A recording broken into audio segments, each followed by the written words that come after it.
Blade and Sorcery, a VR game, a good VR game, I might add. I've been playing Blade and Sorcery for around about 2 years now.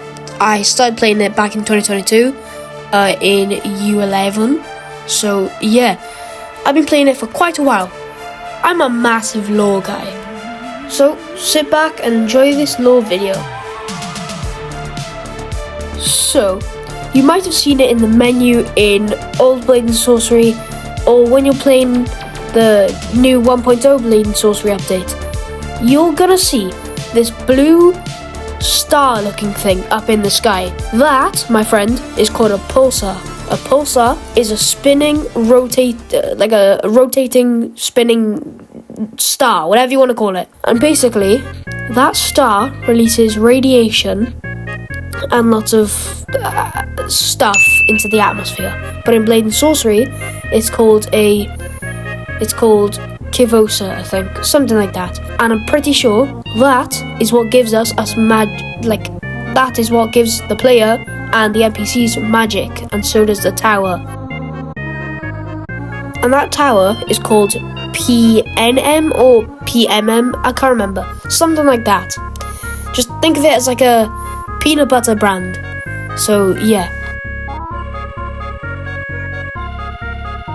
So, the question some of you guys may also be wondering is, what planet does Blade and Sorcery take place?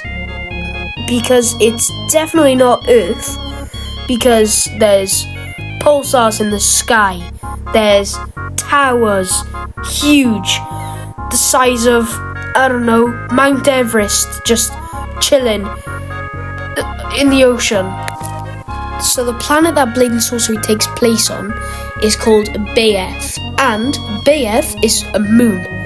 That moon rotates a bigger planet called, I don't think we know the name yet, but it is a gas giant. That gas giant rotates a sun, obviously, like Earth, pretty much, but not just like Earth. In Blade and Sorcery, there are 4 factions. Factions are like clans. Each faction owns a part of the world, / land, in Blade and Sorcery. So, I'm going to explain them one by one to all of you. Outlaws are one of the weakest factions. Basically, the Outlaws, the reason why they're the poorest is because they fight with each other member. So the Outlaws fight with other Outlaws, and they sell crystals, but then sometimes they use the crystals as well. The Wildfolk clan are made up of a couple parts: forest, river, and I think it's mountains. They are all also, as one person mentioned, they are very religious. That's what he described them as.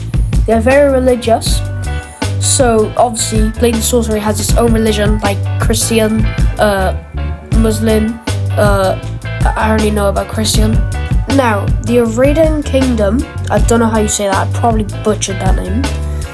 Aradan Kingdom is probably one of the most richest kingdoms factions I meant, because they use like tier 4 or tier 5, I don't know, type of armor.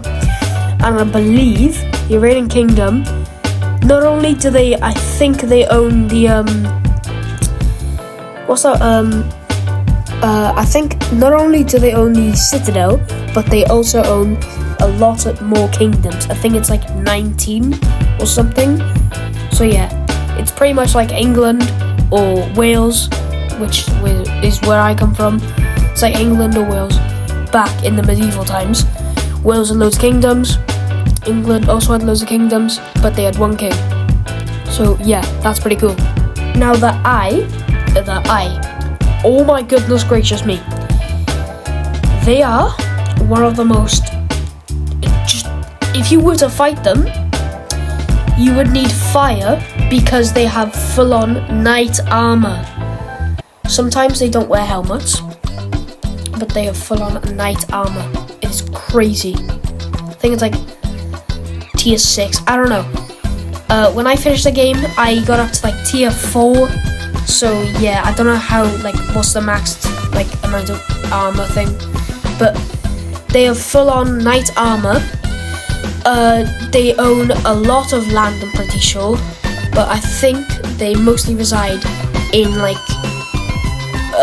the place where you fight the golem, like the rock golem, because you find them a lot there.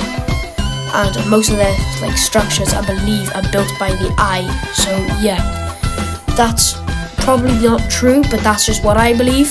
So yeah, enough of the factions. Let's get on to our last topic, and that is the warped one. The warped one, who is literally the player, no, not the player, well, the character the player plays as.